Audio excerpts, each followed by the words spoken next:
브렉시트, 브리튼이 영국이 엑시트했다는데 너무너무 혼돈스러우니까 여기서도 도망가고 싶은 그 엑시트를 한번 더 하겠다는 생각이 있습니다. 우리 남고 싶다는 목소리가 일반 시민들이 아니고요. 정치인들까지 얘기를 꺼내고 있습니다. 그런데 이렇게 영국에서 시작된 유럽의 혼란을 본 세 사람 아주 신났습니다. 공개적으로 얘기하고 있지 않지만 웃고 있는 사람들이 있습니다. 자, 그럼 지금부터 하나씩 좀 얘기를 좀 나눠보도록 하겠습니다. 자, 지금 이제 영국 저렇게 혼란은 벌어지고 있는데 우리 가벼운 얘기부터 좀 먼저 해봤으면 좋겠습니다. 자, 축구 경기 먼저 얘기를 좀 해보겠는데 네. 영국이 되는 게 하나도 없다면서요. 그렇습니다. 오늘 새벽이었는데요. 네. 그 유럽 축구 선수권 대회 16강이 있었습니다. 네. 거기에서 잉글랜드, 축구 종주국 잉글랜드가 유럽에서 변방에 속하는 아이슬란드에게 네. 2대1로 역전패를 당했는데요. 네. 굉장히 충격적입니다. 왜냐하면 잉글랜드는 세계 랭킹, FIFA 랭킹이 10위이고 네. 아이슬란드는 34위입니다. 네. 더군다나 축구 저변을 보면 더 큰 차이가 나는데 네. 잉글랜드는 굉장히 많은 축구 선수가 있고 스타 플레이어가 있죠. 하지만 네. 아이슬란드에는 인구도 33만 명에 불과하고 등록된 성인 남성 축구 선수가 100명에 불과하다고 합니다. 잠깐만요. 100명이요? 그렇습니다. 축구 선수가 100명밖에 없는 나라예요. 네, 그 프로 선수가 국내는 아예 그 세미프로 리그에 불과하고요. 또 네. 해외파, 국내파 합해도 성인 남성 선수가 100명에 불과한데 그 중에 11명이 뛴 아이슬란드가 축구 종주국을 이겼기 때문에 대이변으로 불리고 있습니다. 정치 경제도 혼란스러운데 스포츠도 또한 혼란에 빠진 것 같습니다. 자, 이렇게 드는 일 없는 영국입니다만 정치인들 일단 갈피를 잘 못 잡고 있습니다. 자, 김정은 기자와 함께 얘기를 좀 나눠보겠습니다. 말을 바꾸는 정치인들이 있습니까? 이렇게 중대한 국가 아젠다를 놓고 국민투표 전과 후가 말이 다르다고요? 그렇죠. 네. 이 사람들은 국가적으로 지금 공분을 사고 있는 인물들인데요. 네. 장밋빛 공약을 내세웠는데 알고 보니 잿빛이었습니다. 하나하나씩 살펴보면요. 국민투표 전에 이 탈퇴파라고 불리죠. 이 사람들이 뭐라고 얘기하냐면 브렉시트가 현실화되면 돈이 생긴다. 다시 말해서 우리가 이후에 맨날 내야 했던 3억 5천만 파운드, 그러니까 우리 돈으로 5,500억 원에 달하는 이 금액, 그것도 연간이 아닙니다. 매주요.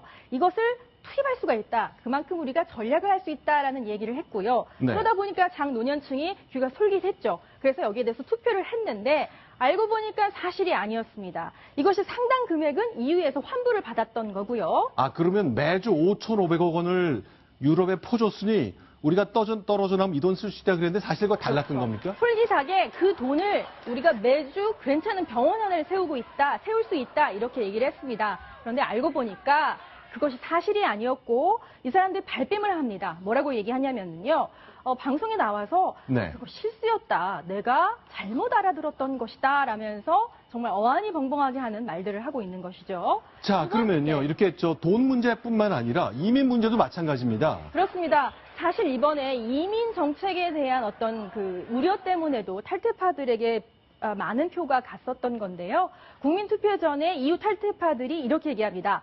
EU 때문에 영국이 스스로 이민 통제권을 잃어버렸다. 그래서 위험한 인물들, 난민들 우리 국토로 막 들어오고 있다. 우리가 막아야 되지 않겠느냐라고 얘기했는데 국민투표 후에는 뭐라고 얘기하고 있냐면요.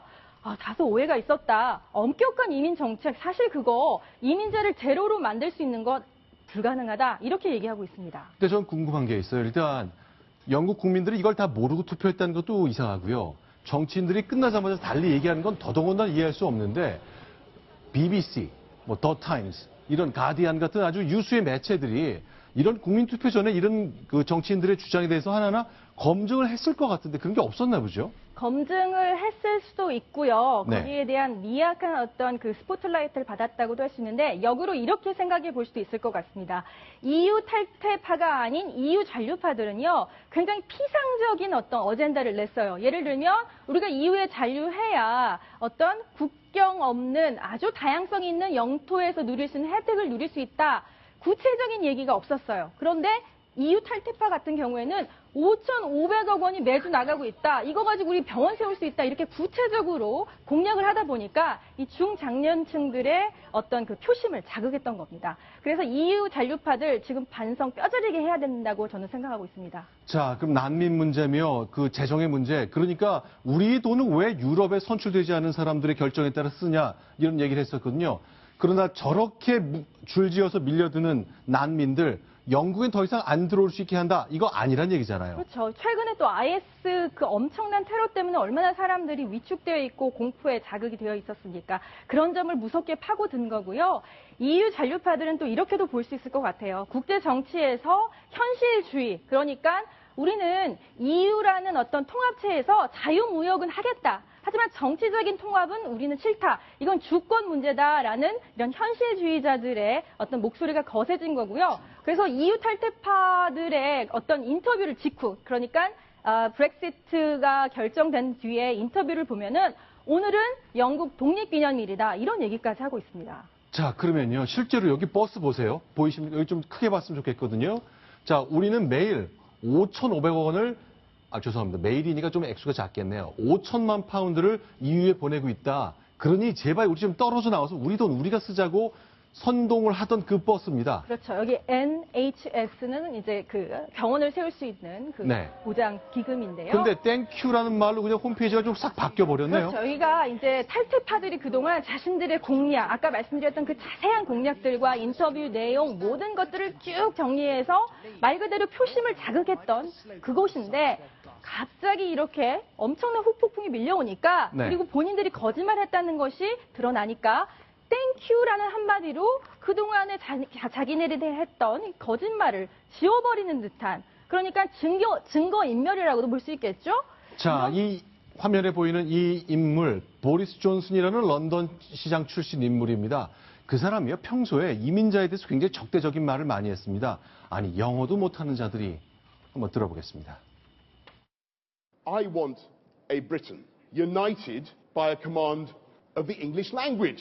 When I meet people who have been here for decades in our city, in London, very often women, without learning that essential tool of economic participation, 실제로 네. 외국인 영어를 전혀 못 쓰는 외국인들이 들어와서 살고 이런 것 관련해서 이 영국민들 중에 상당수가 좀 부담스러웠던 건 사실이잖아요. 그렇죠. 그리고 난민 신청을 하고 난민의 어떤 그 지위를 부여받으면 상당한 어떤 복지 혜택을 누릴 수 있기 때문에 이런 점 등 때문에 이제 영국 국민들은 우리의 국경을 봉쇄까지는 아니더라도 상당 부분 막아야 되는데 EU 회원국이다 보니까 이러지도 저러지도 못하고 있다 이런 얘기를 했던 겁니다. 그런데 그런 어떤 사실과 다른 공약을 내세움으로 인해서 지금 이 런던 전 시장이나 그 어떤 지금까지 거짓 네. 공약을 내세웠던 사람들이 아주 역풍을 맞고 있습니다. 자, 그러나 영국 하원에서 어제도 계속 토론이 이어졌습니다. 영국 국회에서는 총리와 야당 당수들이 과연 어떻게 토론하는지 그 영상을 좀 보여드리고 싶은데 의원들은 대체로 EU에 남자는 주장을 펴고 있는 사람들입니다. 어제도 계속 그 기조는 이었습니다만 이미 물은 엎질러졌습니다. 어제 영국 하원의 토론 장면으로 안내하겠습니다. Mr. Speaker, we have no intention whatsoever of seeing Scotland taken out of Europe. Be to negotiate the best possible arrangements with the single market, and that'll be debated endlessly in this House. Don't let the media divide us. Don't let those people who wish us ill divide us. Mr. Speaker, we have serious matters to discuss in this House and in the country. 자, 영국 하원에서 토론하는 거 뭐 야유도 많고 그렇습니다. 그만큼 갈등이 커지고 있습니다. 의원들은 남아야 한다. 그리고 남는 방법을 최선을 다해서 찾아보겠다고 얘기하고 있습니다만 그런 이미 배는 떠난 후입니다. 지역별 갈등도 더 커지고 있는 거죠. 그렇습니다. 오늘은 조금 상황이 잠잠해지는 것 같긴 하지만 연방은 스코틀랜드가 있고 또 북아일랜드가 있고 또 여기는 아일랜드가 있는데요. 사실 스코틀랜드나 북아일랜드 같은 경우에는 잔류를 지지했습니다. 그만큼 경제적으로 수혜 효과를 공동연합체 EU로부터 많이 받았던 국가이기 때문에 영국보다는 훨씬 잔류파들이 많았는데 전체적인 어떤 표결 결과는 그거하고는 달랐죠. 그러다 보니까 스코틀랜드나 북아일랜드 같은 경우에는 우리 영국의 길을 가지 않겠다. 어쩌면 스코틀랜드 같은 경우에는 독립 재투표 해야 되는 거 아니냐 이런 얘기까지 나왔어요. 자, 그럼 손수호 변호사님, 이제 법률적으로 돌이킬 수 없는 건 맞죠? 어쩔 수 없는 거죠. 이번에 그 국민투표 결과가 나왔기 때문에 이번 국민투표를 없던 걸로 하기는 쉽지 않을 것으로 보입니다. 하지만 잔류파들은 또 다른 이제 그 가능성을 지금 제시하고 있는데요. 그게 뭐냐면 다시 한번 국민투표를 할 수는 있다라는 겁니다. 이게 법적으로는 가능할 것으로 보입니다. 따라서 첫 번째 했던 이번에 국민투표 결과는 존재하지만 다시 한번 국민투표를 해가지고 다른 결과를 얻어보자라는 시도는 충분히 할 수 있을 것으로 보이고 또한 토니 블레어 전 총리도 같은 입장이었는데요. 네. 여기에 더해서 그 스코틀랜드 독립당 대표가 또 이런 이야기를 했습니다. 절차적으로는 이번에 국민투표 결과에 따라서 바로 영국이 EU에서 탈퇴될 수 있는 것은 아니고 의회가 국민투표 결과에 기반해서 결정을 하고 결국은 또 영국 국가와 정부와 EU가 협상을 해서 최종적으로 탈퇴를 해야 되는 것이기 때문에 아직은 첫 단계에 불과하다. 따라서 탈퇴하지 않을 수도 있다라는 입장을 밝히고 있습니다. 자, 그러니까 결국 EU에 남는 그 주요 강대국들의 생각도 매우 중요합니다. 독일과 프랑스가 당연한 얘기지만 영국을 제외한 EU에서의 주도권을 갖고 있는데 이 두 나라 정상의 생각이 조금씩 차이가 있습니까? 그렇습니다. 이번 이혼을 바라보는 시각도 조금씩 다른데요. 네. 프랑스 같은 경우는 상당히 강경합니다. 가능한 빨리 탈퇴 협상하고 그리고 굉장히 투명하게 해라. 그래야 충격을 줄 수 있다. 하고 굉장히 냉정한 어떤 표정인데요. 반면에 독일은 조금 온화하다고 해야 될까요? 신중하다고 해야 될까요? 영국에게 즉각적인 이탈을 압박하진 않을 것이다. 너무 못되게 굴지 말아라. 이런 얘기도 하고 있습니다. 자, 지금 이제 올랑드 프랑스 대통령 그리고 메르켈 총리, 이탈리아 총리까지 세 사람이 모여서 긴급 회의를 갖고 있습니다. 베를린, 유럽의 중심 베를린에 모였습니다. 자, 그런데 생각 다 다르겠죠. 결국 자기의 이익하고 관련되는데 그렇죠. 독일이 1년에 100조 원어치씩 영국에 물건을 수출한다? 그렇습니다. 규모가 너무 크네요. 굉장히 크죠. 그러다 보니까 독일 산업계에서 이거 신중하게 가야지 우리들 엄청나게 또 우리까지 역풍 맞는다 이런 요구가 있기 때문에 메르켈이 움직이는데도 상당히 신중한 것이고요. 네. 사실 독일에서 영국으로 수출하는 게 2배랍니다. 영국에서 독일로 수출하는 거예요. 그렇겠죠. 물건을 독일이 더 잘 만들잖아요. 아니, 또 이거는 더 뭐 어떻게 보면 사실 아닌가 싶은데, 예. 좋은 물건 만드니까요. 네. 그렇기 때문에 이 독일 입장에서 특히 산업계 요구가 아주 거센 것으로 보여집니다. 자, 그런데 영국이 국민투표했다고 자신의 운명을 자신이 결정하겠다고 국민투표했는데 거의 문매를 맞고 있는 분위기거든요. 그만큼 영국이 평소에 좀 미움을 받았습니까? 아니면 힘이 좀 약해졌다는 뜻인가요? 이제 regret exit 해서 탈퇴를 후회한다 뭐 이런 얘기까지 생기고는 있는데요. 우리가 잠깐 좀 하나 오해를 하는 게 독일의 EU에서의 영향력은 사실 EU 내에서의 영국의 영향력보다 훨씬 컸습니다. 다시 네. 말하면 영국 같은 경우에는 세계 금융망을 통해서 엄청난 이득을 취했지만 EU 내에서 어떤 그 경제 활동을 통해서 이득을 취하고 몸집을 불리고 정치적인 목소리를 내는 것은 독일보다 못하기 때문에 EU에서 어떻게 보면 좀 미운 털이 박혔다고도 볼 수 있는 거겠죠. 근데 당장 우리가 생각할 수 있는 게요. 우리는 이제 FTA라는 걸로 우리 경제 영토를 확장한다고 얘기를 해왔는데 네네. EU 26나라고 우리가 하고 있는데 그럼 만약에 EU에서 영국이 탈퇴하면 구장차장 우리는 뭐 영국하고 무역할 때 특혜를 보거나 혜택 받을 방법은 없는 겁니까? 지금 당장은 걱정하시지 않아도 됩니다. 왜냐하면 영국이 브렉시트를 국민투표로 결정을 했을 뿐이고요. 네. 다른 그 EU 국가들하고 탈퇴를 최종적으로 협상을 해서 마무리를 지어서 아주 이제 EU에서 떨어져 나가야 우리나라도 이제 한 EU FTA에서 영국을 배제할 수 있는 거거든요. 그러니까 먼저 EU 내에서 영국이 브렉시트가 완성이 되는 이후에 우리나라가 영향을 받기 때문에 지금 당장 수출에는 뭐 큰 영향은 없을 것으로 예상해도 뭐 틀리지 않을 것 같습니다. 네, 한 가지만 보완 설명한다면 리스본 조약에 의해서 2년 정도의 유예 기간이 있거든요. 그래서 네. 우리에게 2년의 시간이 주어지긴 했습니다. 다만 뭐 여러 가지 그 몸집이 큰 나라들하고 네. 개별적으로 다 FTA 협상을 해야 돼요. 네. 그래서 우리나라가 영국과 개별적인 FTA 협상을 하는 것은 2년 안에 마무리될 수 있느냐 이게 조금 우려가 됩니다. 우선순위가 좀 밀릴 가능성이 있다는 얘기입니다. 그런데 이렇게 중대한 역사의 변곡점을 맞는 이 순간에 웃고 있는 세 사람이 분명히 존재합니다. 이정훈 편집위원께 좀 질문 드릴게요. 누가 먼저 떠오르십니까? 저는 푸틴이 제일 먼저 떠오릅니다. 푸틴이요. 푸틴을 왜 지목하는가 하면은 네. 몇 년 전에 우크라이나에서 크림반도를 합병했지 않습니까? 네. 우크라이나가 그 소련에서 독립할 때 러시아를 제외하고 핵무기를 가장 많이 배치했었어요. 네네. 그 핵무기는 당연히 우크라이나 건데 그때 미국이 개입해서 러시아에 다 돌려주고 그걸 없애도록 해서 비핵화로 갔습니다. 네. 그때 그렇게 하면서 약속을 해준 게 우크라이나 독립이 위태로워지면 미국이 보장하겠다. 그다음에 영국도 보장하겠다. 이런 약속을 하면서 비핵화로 갔는데 네. 근데 저 푸틴이 크림반도를 내전을 유도해가지고 합병해버렸잖아요. 네. 그러니까 그때 영국하고 오바마 정부가 개입해서 막아줄 줄 알았더니 직접적인 개입은 안 하고 경제 공세를 했거든요. 지금까지 그렇죠. 이어지고 있습니다. 근데 그렇게 하면서 유럽 전체가 달라들어서 이제 경제를 제재했는데 이제 한 축이 크게 무너지는 거죠. 그럼 푸틴은 크림반도 합병을 완전 성공작으로 갈 수 있는 기회를 잡았으니 씩 웃는 거죠. 자, 푸틴은 신났습니다. 그런데 시진핑의 모습도 눈에 띄는데 시진핑은 어떤 마음가짐일까요?